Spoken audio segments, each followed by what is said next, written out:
Russell Burlingame, reporting for Comic Related from the New York Comic Con.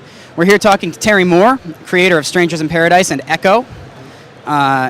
Wanted to just touch base with you regarding recent events in the books, see how everything's going for you here at the con and what you're doing. First of all, why don't we talk about the actual show? What is it? Is this your first time at the New York Comic Con? Yes. I've been in this facility for BEA, and I've been to New York for other signings and shows, but first time here for this one. And as far as what you got out here on the table, is there? I know that you're doing a CBLDF exclusive for the show.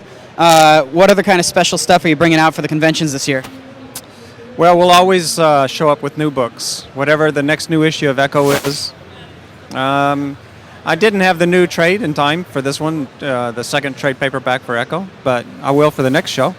And this summer we have the big omnibus for Strangers in Paradise, which is a monster of a collection, and so we're working towards that right now.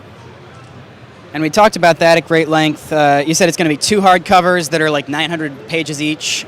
Yeah, because the story is, I think the story itself is 2,110 pages. So you're talking about something big, bigger than my head. It's bigger than my head. Which actually, you had to know the page count at some point, because in Volume 3, don't you have the prose sections that actually have the page count as though it were one continuous unit? I think that's the first time I'd ever seen that acknowledged in any kind of serial comic strip. Now, moving on to Echo. The last time we talked was, I think we were talking about the 2 issues ago. How has the fan reaction been to the incredibly gory person blowing up and being speared on things scene? You know what? I think everybody just kind of loved it and lapped it up, because I haven't had any objections, and no angry mothers calling or anything like that. So I think I got away with it. And just for my own morbid curiosity, did you get angry mothers calling you about Kachu, or have you largely avoided that phenomenon? I did get one angry mother calling me about SIP, but it turned out to be Bill Willingham. So.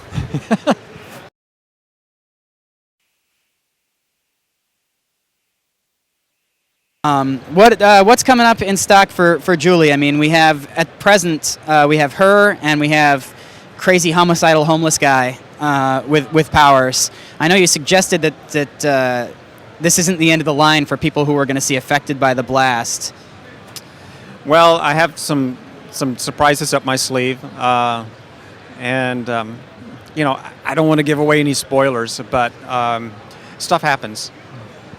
With are you doing 1 or 2 books at Marvel? You're doing Spider-Man Loves Mary Jane, and I thought you were doing something else as well.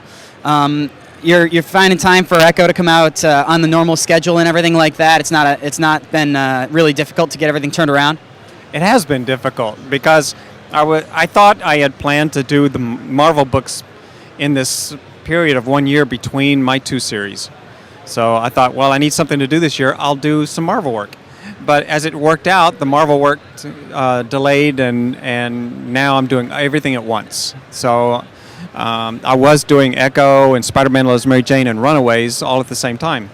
I finished up the little story arc on Spider-Man Loves Mary Jane, and now I'm finishing up my run on Runaways, which will end with issue 9.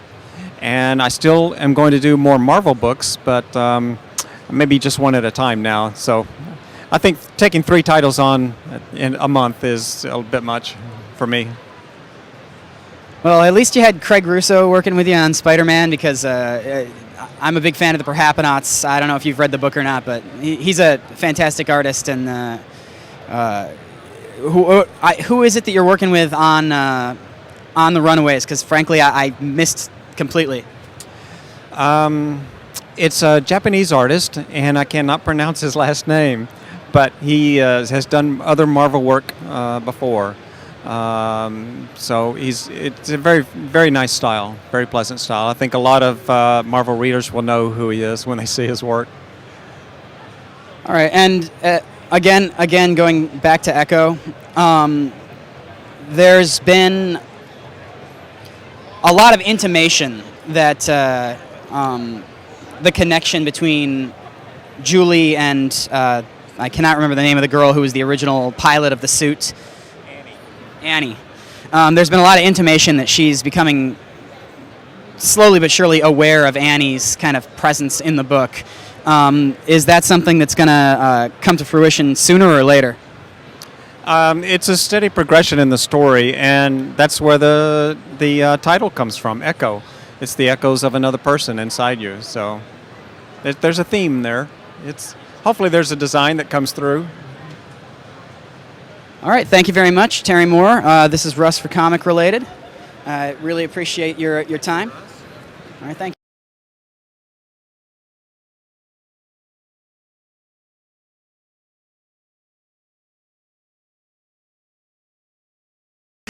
Hi, this is Terry Moore, and you're watching Comic Related.